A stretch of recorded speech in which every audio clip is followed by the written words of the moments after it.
this story. All the ones I wrote before was going to be longer, but the way God set up, I found the one I wrote to my little cousin. She's a little black 9-year-old girl, and I was like, she needed a letter to give some enlightenment real quick, so I'm going to read that to y'all. Is that cool? I'm going to read that. I'm going to say 2 quick things. It's like 2 seconds. All right? So, moral of the story at the beginning. Life is oxymoronic, so find balance in your own life. Little lady, I'd be lying if I let you learn that life isn't long and it isn't short. That it isn't important to value space and time. I would be lying if I didn't say your light is divine. That is why you should not waste it. Any of it. Light, time, space. It'd be a lie to say your struggle is less if you just be nice. But be honest, baby girl. To be honest, baby girl, the struggle is easier when you know how to fight. Not only with your fist, but with your mind too. Just know that your spirit is divine too. Don't be afraid to let your light shine through, as long as with that mind, you will be fine and fight through any darkness at any time. This first letter, Lila, is that you are divine. So don't waste any moment of your natural star shine. Light feels better with sunshine in the summertime, so be a sunspot, baby girl, and you'll be fine. Hey, I really just found like 2 minutes before I got up here, yo. I had like 2 other poems. That's crazy how God worked, bro. I'm gonna say how also God worked, right? Thank you to the work of the activists of I Am Harriet. Thank you to the work of Destiny Pope. Thank you to the work of those who are preserving this building. I'm gonna let y'all know. This is the Harriet Tubman House. This building not only held programming for elders, held programming for community members to stay and live here, but was also supposed to be torn down August 25th. And here we are in September. Yeah. Hell no. Hell no.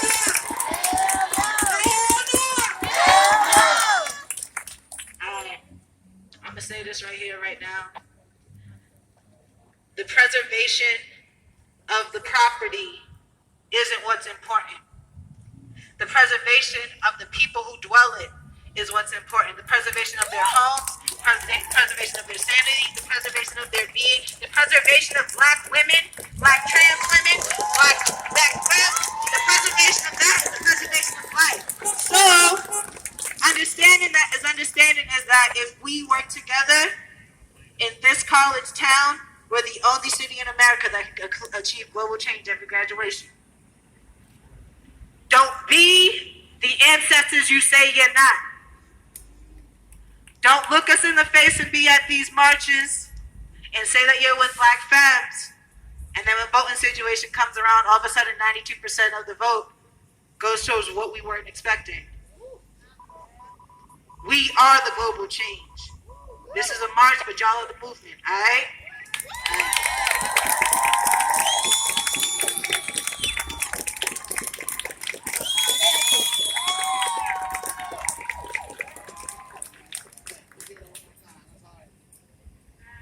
Actually, can we do a little more like love for that? Like,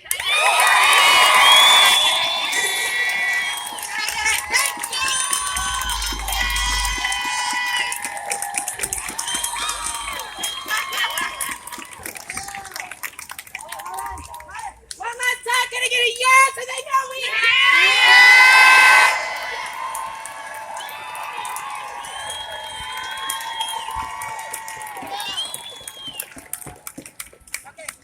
all right. So if everybody, actually, Queen is.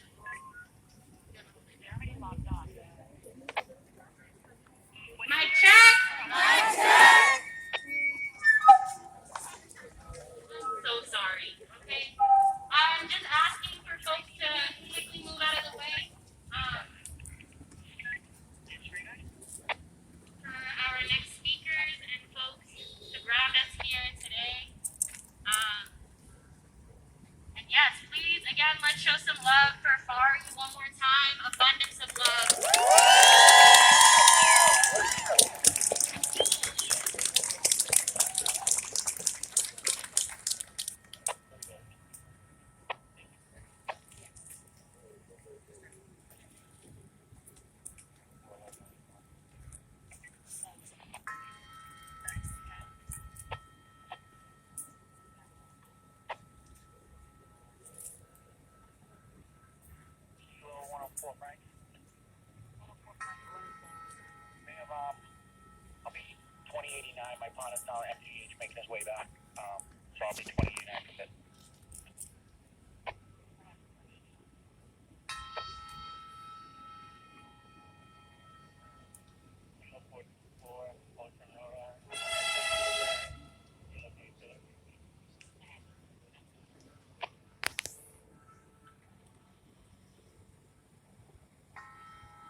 Peace, everyone. My name is Marlene, and I am going to ground everyone here, and I'm going to play the singing bowl once more just to cleanse the space. So I'll invite each of you to just feel all four corners of both of your feet on the ground. So that is the left and right side of your foot, the heel of your foot, and the balls of your feet. If it feels safe for you to close your eyes, you can close your eyes. If it does not feel safe for you to close your eyes, then you can simply find something on the ground in front of you to focus your gaze on. I'll now invite you to roll your shoulders back away from your ears. To begin cycling your breath in through your nose and out through your mouth, opening your mouth so that your jaw is not clenched. And as you cycle your breath in through your body, acknowledge that this is life force moving through your body right now, your breath. Acknowledge that your breath is sacred. Acknowledge that your breath deserves to be both honored and protected. Your breath is responsible for the energy that moves through your body. You have it when you're born, and you carry it with you until you take your last breath. As we stand here today in solidarity,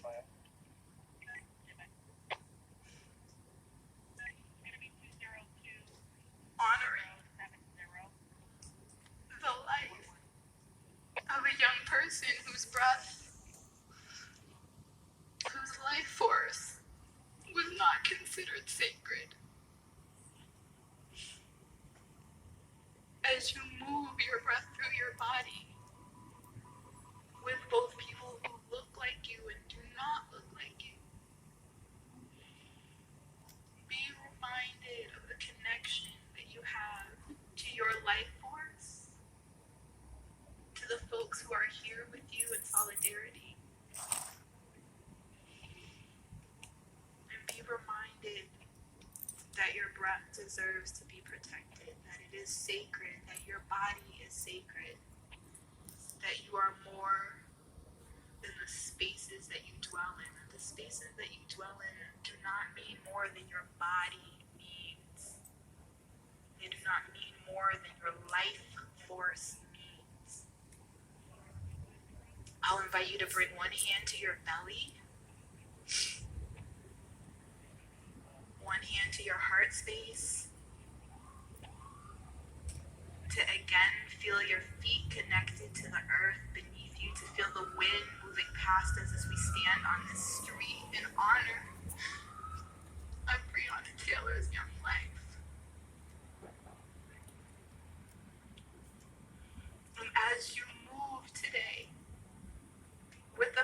power of your sacred breath.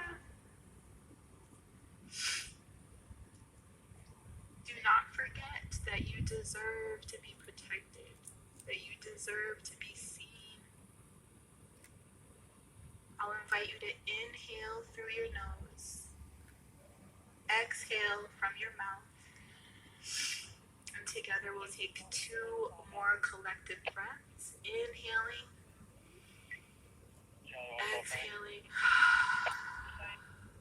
inhaling again,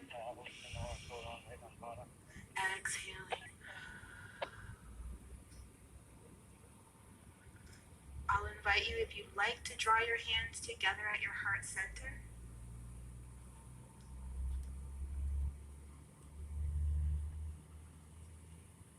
I'm going to conclude this practice. My hands to my forehead, saying namaste to each of you, that the light in me, the breath in me, the sacredness in me acknowledges and witnesses and honors the light, the sacredness in each of you. Ashe.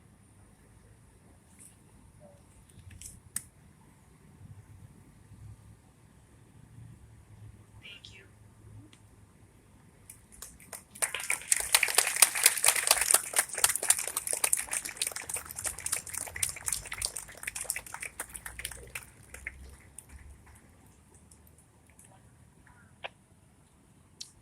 My name is Camila de la Vega Maldonado. I'm the daughter of Maria Maldonado, Puerto Rico. I say this because here we practice kinship. We are close to one another. Thank you for letting me know. Here we practice kinship.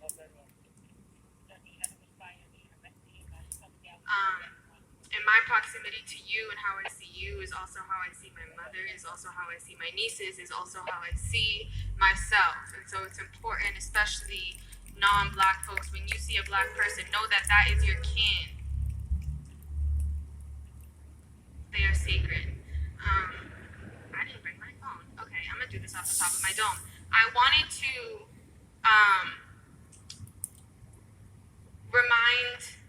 hear the community that there have been folks, there has been specifically Black, queer, Afro-Indigenous, and Indigenous femmes that have been doing healing for decades in Boston, all right? For decades. Whoever owns your local botanica, they are a healer, all right? Whichever local, auntie, whichever, they are a healer. They are doing work in this community to undo the trauma that settler colonialism and white supremacy does. I am just going to say the names of these collectives that have been doing this work. Maybe you remember them, hopefully you do. If you see that they have a Cash App or a Venmo, you send them bread. If they need something, you show up. These are healers sustaining our community. The first one, Women of Color and Solidarity. This was founded by Florcy Romero and Cheyenne Wizard Jones, both from Boston area. The Combahee River Collective is a collective of radical Black lesbians who just incredible work out of Boston that has been stolen, right? That hasn't been named. The Sisters of Calabash, they've been doing work here for decades as well. The Seeds of Our Ancestors, a group of Black, Indigenous, POC healers.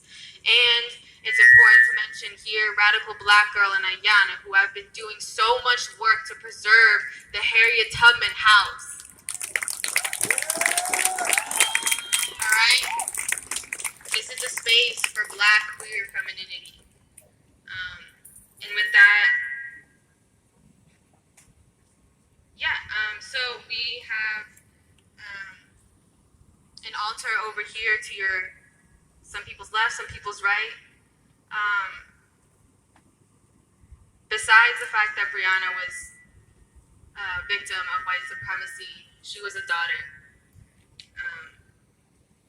She loved playing cards. There's cards up there. She loved fried chicken. Apparently her favorite dish was fried chicken. And I feel her, right? There's fried chicken up there. She loved to clean, right? In reading interviews, she couldn't go to bed without washing dishes. So we got dish soap up there. Make sure that it's clean so that she can be at rest, right? And leave whatever you can, whatever offer you can. If that's $1, that's cool. If that's a flower, that's cool.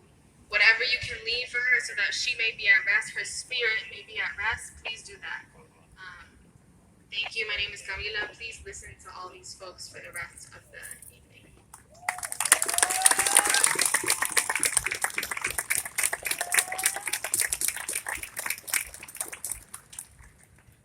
Yeah, if y'all want to give those flowers I was handing out, you start making them wait and drop them off. That'd be amazing.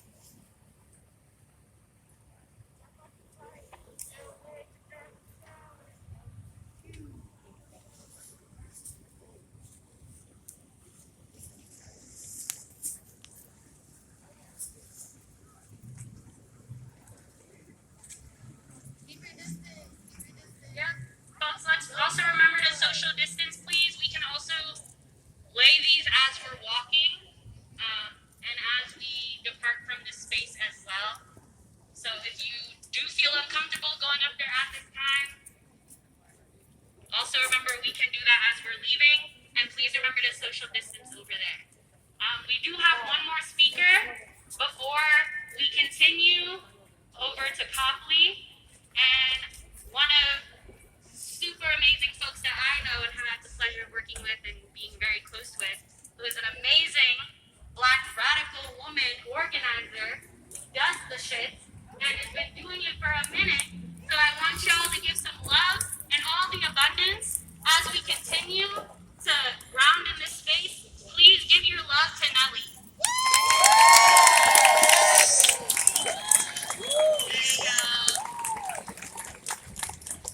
My name is Nelly. My pronouns are she, her, hers. First and foremost, I'd like to thank y'all for coming out today and standing in solidarity with us as we continue in this struggle for safety and liberation. Me and my co-founder here are the Greater Boston Marxist Association. For those who are unfamiliar, we are an anti-capitalist, anti-imperialist, and anti-racist organization that focuses our efforts on community care, political education, and abolition. As Nola said, we've been doing this work, engaging in our communities, fighting for our autonomy and our freedom for years now. We began this organization with every intention of centering its focus on the lives of those who are often held down by the oppressive weight of white supremacist and capitalist values. It's important to us that we all understand the outstanding value of those who are and who have always been doing this work. The work that is so crucial to the lives of all of us standing out here today. Understanding that not one of us out here will see liberation until Black women and Black femmes see liberation is something that we need to stress among one another. We will not see freedom with hands unlinked, and we will not see change unless we protect and uphold our community. Breonna's murder was not an isolated incident. We know this. Black and brown communities, and specifically Black and brown women and femmes, are consistently under threat because our existence to our oppressors is seen just as that. An immeasurable and immense threat. We're treated as bodies, disposable and nameless, without families, ambition, and love. We're alien to the capitalist norm, and we're not welcome in its future. But as we continue to march and combat those who want to silence us, as we have been for generations, let's remember why we're here today, demanding justice, safety, and liberation. Ground yourselves in solidarity with Black and brown women, trans women, femmes, and non-binary folks, as we call for the abolition of the very system seeking to harm us.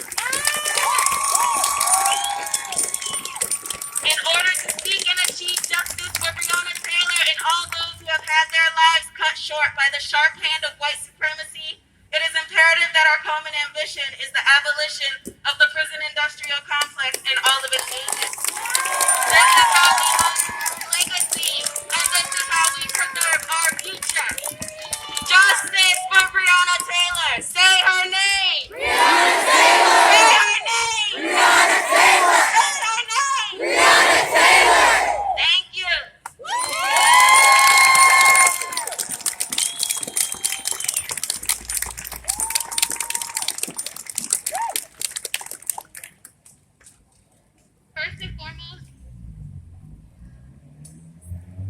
just like to remember the space that we are all in again.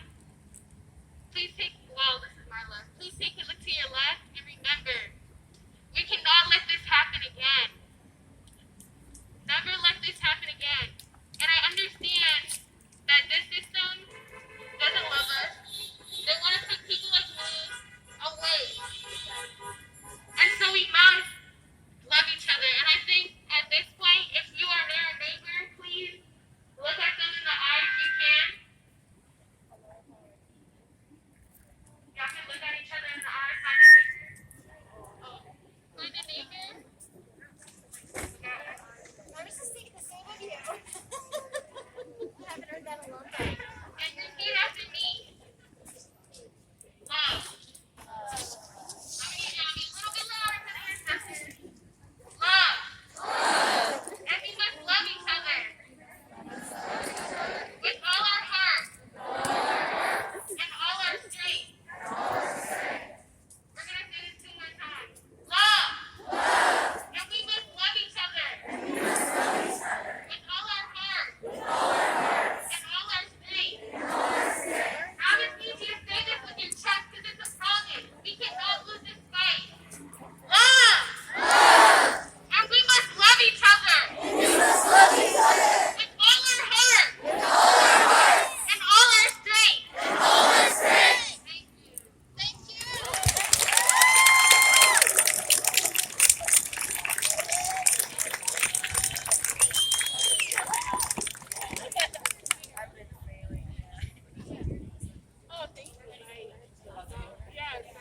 Mic check. Mic check. I'm over here feeling so much. And I want to again have all of us give love and every way we can to every single person that grounded us into this space right now, because that was powerful and that was real. So please give all of them some love, every single one of them.